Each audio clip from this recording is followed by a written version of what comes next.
ಕುಂಭಮೇಳದ ಕಾಲ್ತುಳಿತ ಪ್ರಕರಣ ಇದೀಗ ರಾಜಕಾರಣ. 1954ರ ದುರಂತ ನೆನಪಿಸಿ ವಿರೋಧಿಗಳಿಗೆ ಟಾಂಗ್ ಕೊಟ್ಟ ಮೋದಿ. ನೆಹರು ಪ್ರಧಾನಿಯಾಗಿದ್ದಾಗ ಕುಂಭಮೇಳದಲ್ಲಿ ಆಗಿದ್ದೇನು?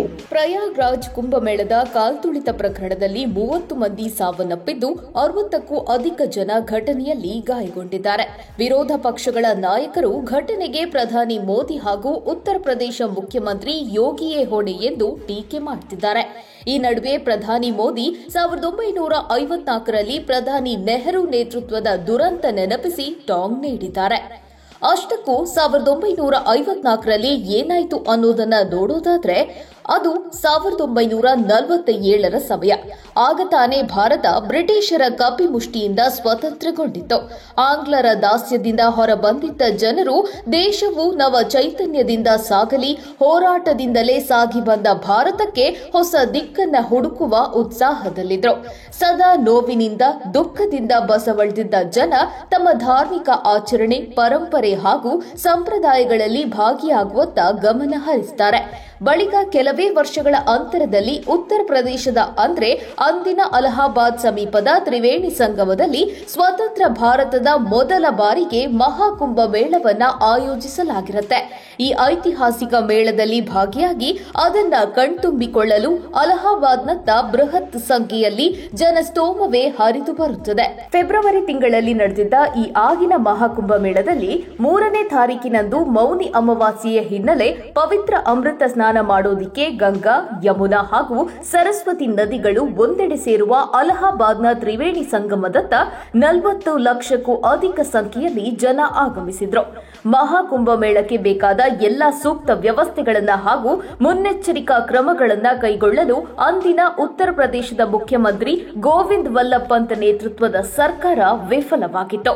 ಏನಾಗುತ್ತದೆ ಎಂದು ನೋಡುವಷ್ಟರಲ್ಲಿಯೇ ಸ್ನಾನಘಟ್ಟದಲ್ಲಿ ಭಾರೀ ಜನಸ್ತೋಮ ನಡೆದಿತ್ತು. ಕೆಸರಿನಲ್ಲಿ ಸಿಲುಕಿ ಒಬ್ಬರ ಮೇಲೊಬ್ಬರು ಬಿದ್ದು ಕಾಲ್ತುಳಿತ ಸಂಭವಿಸಿತ್ತು. ಇನ್ನು ಇದರಿಂದ ತಪ್ಪಿಸಿಕೊಳ್ಳೋದಕ್ಕೆ ಕೆಲವರು ಸಮೀಪದಲ್ಲಿದ್ದ ವಿದ್ಯುತ್ ಕಂಬವನ್ನ ಹತ್ತಿದ್ರು. ನೋಡ್ತಾ ಇದ್ದಂತೆಯೇ ಪುಟಾಣಿ ಮಕ್ಕಳು ಕೆಸರಿನಡಿ ಸಿಲುಕಿ ಮಣ್ಣಲ್ಲಿ ಮಣ್ಣಾಗಿ ಹೋಗಿದ್ರು. ಅಲ್ಲದೆ ಭಕ್ತರ ಪುಣ್ಯ ಸ್ನಾನಕ್ಕಾಗಿ ಸಿದ್ಧಪಡಿಸಿದ ಘಾಟ್ಗಳೆಲ್ಲ ಮೃತ್ಯು ಕೂಪಗಳಾಗಿದ್ದವು. ಜನರ ಅರಚಾಟ, ಕೂಗಾಟ ಜೋರಾಗ್ತಾ ಇದ್ದಂತೆಯೇ ಅಷ್ಟರಲ್ಲಿ ಪರಿಸ್ಥಿತಿ ಕೈಮೀರಿ ಹೋಗಿ ಸಾವಿನ ಸಂಖ್ಯೆ ಏರುತ್ತಲೇ ಹೋಗಿತ್ತು. ಅಲ್ಲದೆ ಇದೇ ದಿನ ಅಂದ್ರೆ ಆಗಿನ ಮೌನಿ ಅಮಾವಾಸ್ಯೆಯ ದಿನವೇ ಭಾರತದ ಅಂದಿನ ಪ್ರಧಾನಿ ಜವಾಹರ್ಲಾಲ್ ನೆಹರು ಹಾಗೂ ರಾಷ್ಟ್ರಪತಿಯಾಗಿದ್ದ ಡಾಕ್ಟರ್ ಬಾಬು ರಾಜೇಂದ್ರ ಪ್ರಸಾದ್ ಅವರು ಸಹ ಆಗಮಿಸಿದ್ರು. ಒಂದು ದೇಶದ ಪ್ರಧಾನಿ ಕುಂಭಮೇಳದ ಸ್ಥಳಕ್ಕೆ ಆಗಮಿಸುತ್ತಾರೆ ಅಂದ್ರೆ ಅದಕ್ಕೆ ಬೇಕಾದ ಎಲ್ಲ ಭದ್ರತಾ ವ್ಯವಸ್ಥೆಗಳನ್ನ ಅಲ್ಲಿನ ಸರ್ಕಾರ ಮಾಡಿತ್ತು. ಗಣ್ಯರ ಸೆಕ್ಯೂರಿಟಿಗೆ ಒತ್ತನ್ನ ನೀಡಿತು. ಆದ್ರೆ ಕೇವಲ ವಿಐಪಿಗಳ ಹಿತವನ್ನ ಗಮನಿಸಿದ್ದ ಅಲ್ಲಿನ ಕಾಂಗ್ರೆಸ್ ಜನರ ಜೀವದ ಬಗ್ಗೆ ದಿವ್ಯ ನಿರ್ಲಕ್ಷ್ಯ ತೋರಿದ್ದರ ಪರಿಣಾಮ ನೋಡ್ತಾ ಇದ್ದಂತೆಯೇ ದುರಂತವೊಂದು ನಡೆದು 800 ಜನ ಅಮಾಯಕರು ಪ್ರಾಣವನ್ನೇ ಕಳೆದುಕೊಳ್ಳುವಂತಾಗಿತ್ತು. ಅಲ್ಲದೆ 2000ಕ್ಕೂ ಅಧಿಕ ಜನರು ಗಾಯಗೊಳ್ಳುವಂತಾಗಿದ್ದು ಇತಿಹಾಸ. ಈ ಘಟನೆಯು ಹಲವು ವರ್ಷಗಳ ಕಾಲ ದೇಶದ ಜನರನ್ನ ಕಾಡಿತು. ಅಲ್ಲದೆ ಈ ದುರಂತ ನಡೆದ ಕೆಲವೇ ದೂರದ ಅಂತರದಲ್ಲಿ ಅಂದಿನ ಪ್ರಧಾನಿ ನೆಹರು ಸಹ ಇದ್ರು. ಆದರೆ ಮುಂದೆ ಇದು ಸಂಸತ್ತಿನಲ್ಲಿ ವಿಪಕ್ಷಗಳ ವ್ಯಾಪಕ ಟೀಕೆಗೆ ಅಂದಿನ ಕಾಂಗ್ರೆಸ್ ಸರ್ಕಾರವನ್ನ ಗುರಿಯಾಗಿಸಿತ್ತು. ಇನ್ನು ಘಟನೆಯ ಕುರಿತು ಸಂಸತ್ತಿನಲ್ಲಿ ನೋವು ತೋಡಿಕೊಂಡಿದ್ದ ನೆಹರು ಇದೊಂದು ರಾಷ್ಟ್ರೀಯ ದುರಂತ ಎಂದು ಘೋಷಿಸಿದ್ರು. ಘಟನೆಯಲ್ಲಿ ಮೃತರಾದವರ ಆತ್ಮಕ್ಕೆ ಶಾಂತಿ ಕೋರಿ ಮೌನಾಚರಣೆಯ ಬಳಿಕ ಅಂದಿನ ಮುಖ್ಯ ನ್ಯಾಯಮೂರ್ತಿ ಕಮಲಾಕಾಂತ್ ವರ್ಮಾ ನೇತೃತ್ವದ ಸಮಿತಿಯನ್ನ ಘಟನೆಯ ಕುರಿತು ತನಿಖೆಗಾಗಿ ನೇಮಿಸಿ ಕೈ ತೊಳೆದುಕೊಂಡು ಬಿಟ್ಟಿತ್ತು. ಅಲ್ಲದೆ ಘಟನೆಯ ವರದಿಯ ಕಥೆ ಏನಾಯಿತು ಎನ್ನುವ ಪ್ರಶ್ನೆಗೆ ಇದುವರೆಗೂ ಉತ್ತರ ಸಿಕ್ಕಿಲ್ಲ. ಮೃತರ ಕುಟುಂಬಗಳಿಗೆ ಪರಿಹಾರದ ಮಾತು ಮರೆತೇ ಹೋಗಿತ್ತು. ಇನ್ನು ಘಟನೆಯಲ್ಲಿ ಕಾಣೆಯಾದವರ ಕುಟುಂಬದವರಿಗೆ ತಮ್ಮವರ ಮುಖವನ್ನೇ ನೋಡುವ ಭಾಗ್ಯ ದೊರಕಲಿಲ್ಲ. ಎಲ್ಲಿ ಶಿವನಾಮ ಮೊಳಗಬೇಕಿತ್ತೋ ಆ ಸ್ಥಳದಲ್ಲಿ ಯಾರೋ ಮಾಡಿದ್ದ ತಪ್ಪಿನಿಂದ ನೂರಾರು ಜನ ಪ್ರಾಣ ಬಿಡುವಂತಾಗಿತ್ತು. ಯೋಗಿ ಸರ್ಕಾರ ಮಹಾಕುಂಭ ಮೇಳಕ್ಕೆ ಕೈಗೊಂಡಿದ್ದ ಕ್ರಮಗಳೇನು? ಉತ್ತರ ಪ್ರದೇಶದ ಪ್ರಯಾಗ್ರಾಜ್ನಲ್ಲಿ ನಡೀತಾ ಇರುವ ಈ ಮಹಾಕುಂಭ ಮೇಳಕ್ಕೆ ಅಲ್ಲಿನ ಸರ್ಕಾರ ಭದ್ರತೆಗೆ ಹೆಚ್ಚಿನ ಒತ್ತು ನೀಡಿದೆ. ಈ ಹಿನ್ನೆಲೆಯಲ್ಲಿ ಮಹಾಕುಂಭ ಮೇಳಕ್ಕಾಗಿ ಪ್ರಯಾಗ್ರಾಜ್ಗೆ ಭೇಟಿ ನೀಡುವ 40 ಕೋಟಿಗೂ ಹೆಚ್ಚು ಜನರಿಗೆ 7 ಸುತ್ತಿನ ಭದ್ರತೆಯ ವ್ಯವಸ್ಥೆಯನ್ನ ಕಲ್ಪಿಸುವ ಮೂಲಕ ಜನರ ಸುರಕ್ಷತೆಗೆ ಹೆಚ್ಚಿನ ಒತ್ತು ನೀಡಲಾಗಿದೆ. ಪ್ರಾಂತೀಯ ಸಶಸ್ತ್ರ ಕಾನ್ಸ್ಟೇಬಲರಿ, ರಾಷ್ಟ್ರೀಯ ವಿಪತ್ತು ನಿರ್ವಹಣಾ ಪಡೆ, ಕೇಂದ್ರ ಸಶಸ್ತ್ರ ಪೊಲೀಸ್ ಪಡೆಗಳು ಸೇರಿದಂತೆ ವಿಶೇಷ ಭದ್ರತಾ ತಂಡಗಳನ್ನು ನಿಯೋಜಿಸುವ ಮೂಲಕ ಭದ್ರತೆಯನ್ನ ಕೈಗೊಂಡಿದೆ. ಈ ಘಟಕಗಳನ್ನು ನಗರ ಮತ್ತು ಗ್ರಾಮೀಣ ಪ್ರದೇಶದಲ್ಲಿ ಇರಿಸಲಾಗುತ್ತದೆ ಎಂದು ಉತ್ತರ ಪ್ರದೇಶ ಸರ್ಕಾರ ತಿಳಿಸಿದೆ. ಅಲ್ಲದೆ ಇದಕ್ಕಾಗಿ 13 ತಾತ್ಕಾಲಿಕ ಪೊಲೀಸ್ ಠಾಣೆ ಮತ್ತು 23 ಚೆಕ್ ಪೋಸ್ಟ್ಗಳನ್ನು ನಿರ್ಮಾಣ ಮಾಡಿ ಭದ್ರತೆ ಒದಗಿಸಲಾಗುವುದು. ಈ ಮೂಲಕ ಒಟ್ಟಾರೆ 44 ರಿಂದ 57 ಸ್ಟೇಷನ್ಗಳನ್ನು ಸ್ಥಾಪಿಸಲಾಗುತ್ತೆ. ಪ್ರಯಾಗ್ರಾಜ್ನ ಗ್ರಾಮೀಣ ಮತ್ತು ನಗರ ಪ್ರದೇಶದಲ್ಲಿ 10,000 ಪೊಲೀಸ್ ಸಿಬ್ಬಂದಿ ನೇಮಕ ಮಾಡಲಾಗಿದೆ ಎಂದು ಈ ಮೊದಲು ಉತ್ತರ ಪ್ರದೇಶ ಸರ್ಕಾರ ತಿಳಿಸಿತ್ತು. ಈ ಮಹಾಕುಂಭ ಮೇಳ ಆರಂಭಕ್ಕೂ ಮುನ್ನ ಖುದ್ದು ಪ್ರಧಾನಿ ನರೇಂದ್ರ ಮೋದಿ ಪ್ರಯಾಗ್ರಾಜ್ನ ಸಂಗಮ ನಗರಕ್ಕೆ ಭೇಟಿ ನೀಡಿ ವಿಶ್ವದ ಅತಿದೊಡ್ಡ ಧಾರ್ಮಿಕ ಕಾರ್ಯಕ್ರಮ ಸರಾಗವಾಗಿ ನಡೆಸುವ ಸಂಬಂಧ ಕೈಗೊಂಡಿರುವ ಸಿದ್ಧತೆ ಮತ್ತು ಕಾರ್ಯಯೋಜನೆಗಳ ಕುರಿತು ಅಧಿಕಾರಿಗಳಿಂದ ಮಾಹಿತಿಯನ್ನು ಸಹ ಪಡೆದಿದ್ರು.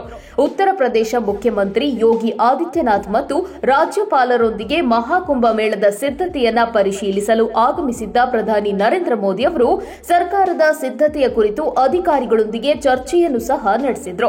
ಅಲ್ಲದೆ ವಿವಿಧ ಇಲಾಖೆಗಳು ಕೈಗೊಂಡಿರುವ ಉಸ್ತುವಾರಿಯ ಕುರಿತು ಜೊತೆಗೆ ಫೋಟೋಗ್ರಾಫ್ ಮೂಲಕ ಈ ಬಗ್ಗೆ ಮೋದಿ ಅವರಿಗೆ ಅಧಿಕಾರಿಗಳು ಸಂಪೂರ್ಣ ಮಾಹಿತಿ ನೀಡಿದ್ರು. ಭಕ್ತರ ಸಂಖ್ಯೆ ಭಾರೀ ಮಟ್ಟದಲ್ಲಿ ಆಗಮಿಸುವ ಹಿನ್ನೆಲೆ ಅವರ ಭದ್ರತೆ ಮತ್ತು ಶುಚಿತ್ವ ಹಾಗೂ ಸೌಲಭ್ಯಕ್ಕೆ ಕೈಗೊಂಡ ಕ್ರಮಗಳ ಕುರಿತು ಕೂಡ ಪ್ರಧಾನಿ ಅಧಿಕಾರಿಗಳಿಂದ ಕೇಳಿ ಮಾಹಿತಿ ಪಡೆದಿದ್ರು. ಇನ್ನು ಮಹಾಕುಂಭ ಮೇಳದ ವಿಶೇಷ ಕಾರ್ಯದರ್ಶಿ ಆಕಾಂಕ್ಷ ರಾಣಾ ಪ್ರಯಾಗ್ರಾಜ್ ಮೇಳ ಪ್ರಾಧಿಕಾರ ಮಹಾಕುಂಭ ಮೇಳದ ಶುಚಿತ್ವಕ್ಕೆ ಕೈಗೊಂಡ ಯೋಜನೆ ಕುರಿತು ಹಾಗೆ ಭಕ್ತರಿಗೆ ಸುಲಭವಾಗಿ ಮಾಹಿತಿ ಅರಿಯಲು ನೀಡಲಾಗಿರುವ ಮಾಹಿತಿ ಕುರಿತು ವಿವರಗಳನ್ನು ಸಹ ನೀಡಿದ್ರು. ಇಷ್ಟೆಲ್ಲ ಮುನ್ನೆಚ್ಚರಿಕಾ ಕ್ರಮಗಳನ್ನ ಸೂಕ್ತ ಭದ್ರತಾ ವ್ಯವಸ್ಥೆಯ ಜೊತೆಗೆ ಭಕ್ತರಿಗೂ ಯಾವುದೇ ಅನಾನುಕೂಲ ಆಗದಂತೆ ಎಲ್ಲಾ ರೀತಿಯ ಅರೇಂಜ್ಮೆಂಟ್ ಮಾಡಿಕೊಂಡಿದ್ರೂ ಸಹ ಮೌನಿ ಅಮಾವಾಸ್ಯೆಯ ಪವಿತ್ರ ಅಮೃತ ಸ್ನಾನ ಮಾಡಲು ಕೋಟ್ಯಾಂತರ ಜನ ತ್ರಿವೇಣಿ ಸಂಗಮದತ್ತ ಪ್ರವಾಹದ ರೀತಿಯಲ್ಲಿ ಬ್ಯಾರಿಕೇಡ್ ಮುರಿದು ಬಂದು ದುರಾದೃಷ್ಟವಶಾತ್ ಈ ಅವಘಡ ಸಂಭವಿಸಿದೆ. ಆದರೆ ಈ ಹಿಂದೆ ನೆಹರು ಆಡಳಿತದ ಕಾಲದಲ್ಲಿ ಇದೇ ರೀತಿಯ ದುರಂತ ನಡೆದಿತ್ತು. ಆದರೆ ಆಗ ಬಹುಶಃ ಇಷ್ಟೊಂದು ಮುನ್ನೆಚ್ಚರಿಕಾ ಕ್ರಮಗಳನ್ನು ಕೈಗೊಂಡಿರಲಿಲ್ಲ ಅನ್ನೋದು ಆ ಸಾವಿನ ಸಂಖ್ಯೆಯನ್ನ ನೋಡಿದಾಗ ನಮಗೆ ಅರ್ಥ ಆಗುತ್ತೆ. ಆದರೆ ಈಗಲೂ ಸಹ ರಾಜ್ಯದಲ್ಲೂ ಹಾಗೂ ಕೇಂದ್ರದಲ್ಲೂ ಒಂದೇ ಪಕ್ಷದ ಸರ್ಕಾರ ಆಡಳಿತದಲ್ಲಿದೆ. ಅತ್ತ ಉತ್ತರ ಪ್ರದೇಶದಲ್ಲಿ ಯೋಗಿ ಆದಿತ್ಯನಾಥ್ ಸರ್ಕಾರದ ಆಳ್ವಿಕೆ ಇದ್ರೆ, ಇತ್ತ ಕೇಂದ್ರದಲ್ಲಿ ನರೇಂದ್ರ ಮೋದಿ ಆಡಳಿತವಿದೆ.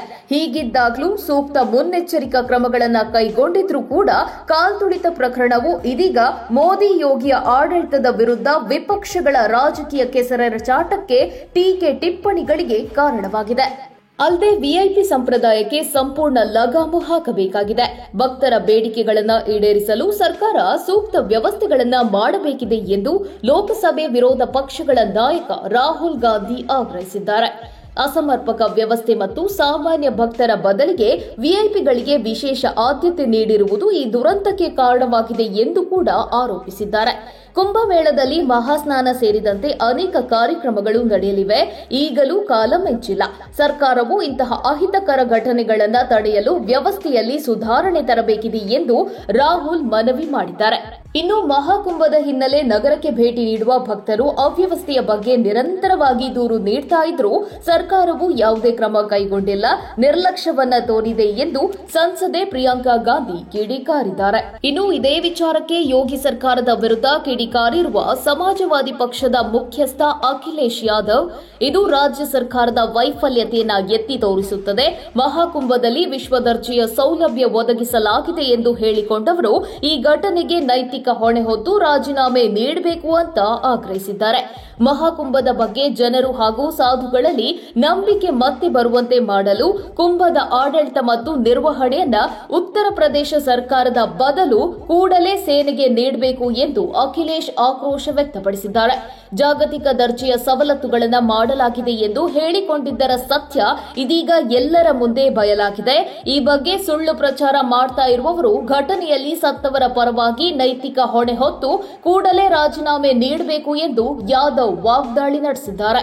ಒಟ್ನಲ್ಲಿ ನಡೆಯಬಾರದ ಒಂದು ಘಟನೆ ನಡೆದು ಅಮಾಯಕರು ಪ್ರಾಣ ಕಳೆದುಕೊಂಡದ್ದು ಇದೀಗ ಈ ರಾಜಕೀಯ ನಾಯಕರ ವಾಕ್ ಸಮರಕ್ಕೆ ಕಾರಣವಾಗಿದೆ. ನಮ್ಮನ್ನ ಆಳುವ ಸರ್ಕಾರಗಳು ತಾವು ಜನರಿಗಾಗಿಯೇ ಕೆಲಸ ಮಾಡಬೇಕು. ಅವರ ಜೀವಕ್ಕೂ ಬೆಲೆ ಇದೆ. ಅವರ ಬೇಕು ಬೇಡಗಳನ್ನು ಅರಿಯುವುದರ ಜೊತೆಗೆ ಆ ಜನರ ಸುರಕ್ಷತೆಯೇ ನಮ್ಮ ಮೊದಲ ಆದ್ಯತೆ ಎಂದು ಭಾವಿಸಿ ಈ ರೀತಿಯ ಯಾವುದೇ ಬೃಹತ್ ಕಾರ್ಯಕ್ರಮಗಳಲ್ಲಿ ಅಥವಾ ಕೋಟ್ಯಾಂತರ ಜನ ಸೇರುವ ಈ ಕುಂಭಮೇಳಗಳಲ್ಲಿ ಸೂಕ್ತ ಕ್ರಮಗಳನ್ನು ಕೈಗೊಂಡಿದ್ರೆ ನಮಗೆ ಮತ್ತೆ ನೆಹರು ಕಾಲದ ಇತಿಹಾಸ ನೆನಪಾಗ್ತಿರ್ಲಿಲ್ವೇನೋ. ಏನೇ ಇರಲಿ, ಈ ಯುಗದ ಅಥವಾ ಜೀವನದ ಅವಿಸ್ಮರಣೀಯ ಕುಂಭಮೇಳದಲ್ಲಿ ಭಾಗಿಯಾಗಲು ಹೋಗಿ ಕಾಲ್ತುಳಿತದಲ್ಲಿ ನಮ್ಮನ್ನ ಬಿಟ್ಟು ಹೋಗಿರುವ ಆ ಎಲ್ಲರ ಆತ್ಮಕ್ಕೆ ಶಾಂತಿ ಕೋರುತ್ತಾ ಗಾಯಾಳುಗಳ ಚೇತರಿಕೆಗಾಗಿ ಪ್ರಾರ್ಥಿಸೋಣ.